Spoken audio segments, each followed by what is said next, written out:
వెంకటేశుని చరితము వింటే పాపములన్నీ తొలగుగదా. ఏడు కొండలు ఎక్కినంతనే మనసే పరవశమందుగదా. త్రేతాయుగమున వింత కోర్కెలు కోరి నీవే తెచ్చుకుంటివి. బంగారు లేడి ఇలలో కలదా, లక్ష్మణ గీటు తాట తగునా. ద్వాపరయుగమున తులసీదళముతో స్వామి తూగెను నీ కోసం. ముల్లోకాలు మెచ్చుకొనంగా ఆనందంతో మురిసిపోతివి. ప్రాణనాథుని వదలి వెళ్ళి ఇప్పుడు వచ్చుట ఏమి ధర్మం. కొత్తగా పెండ్లి అయిన వారమో ముద్దు ముచ్చట మాకులేవా.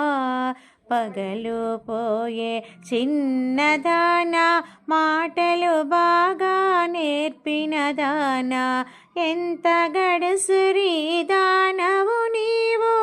నా పతి నీదు వలలో పడెను. పెండ్లి అయిన వారితో నీవు పరిణయమేలా ఒప్పుకొంటివి. పురుషులకేలా కరువు వచ్చినా నా మగడే నీకు దొరికినాడా.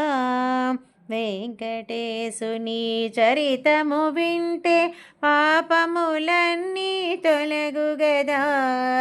ఏడు కొండలు ఎక్కినంతనే మనసే పరవశమందుగదా.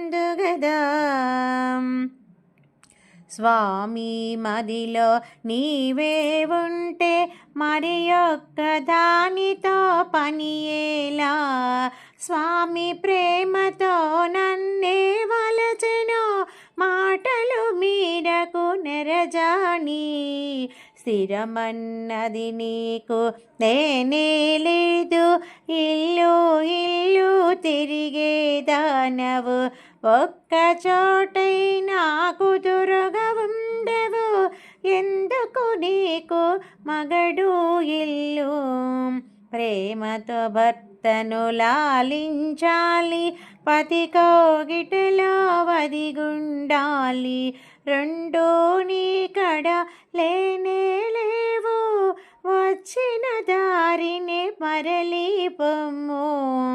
లక్ష్మీదేవి పద్మావతిని ఎత్తి పొడుపు మాటలు అనగా, పద్మావతియే లక్ష్మీదేవిని పుల్లా విరుపు మాటలు అనియే.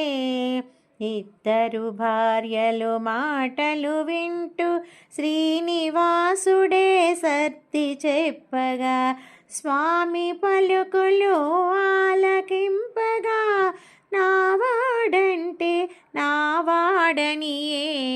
వెంకటేశుని చరితము వింటే పాపములన్నీ తొలగుగదా. ఏడు కొండలు ఎక్కినంతనే మనసే పరవశమందుగదా. ఇరువురి నడుమ నిలిచిన స్వామి సతులకు సర్ది చెప్పలేక, శ్రీనివాసుడు చిద్విలాసమున వెనుకకు అడుగులు వేయసాగే. మొదటి పాదము పెట్టినంతనే అంజనాద్రి అంజలి ఘటించే.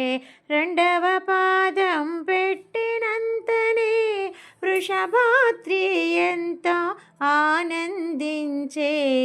మూడవ అడుగు వేసినంతనే నీలాద్రి పదము కడిగే. నాల్గవ అడుగు వేసినంతనే శేషాద్రి గొడుగు పట్టే.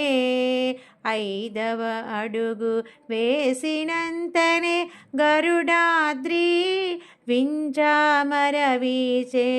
ఆరవ అడుగు వేసినంతనే నారాయణాద్రి గానము చేసే ఏడవ అడుగు వేసినంతనే వెంకటాద్రి గోవిందనియే సప్తశైలములే ఎక్కిన స్వామి శిలారూపమే దాల్చెనుగా వెంకటేశుని చరితము వింటే పాపములన్నీ తొలగుగదా ఏడు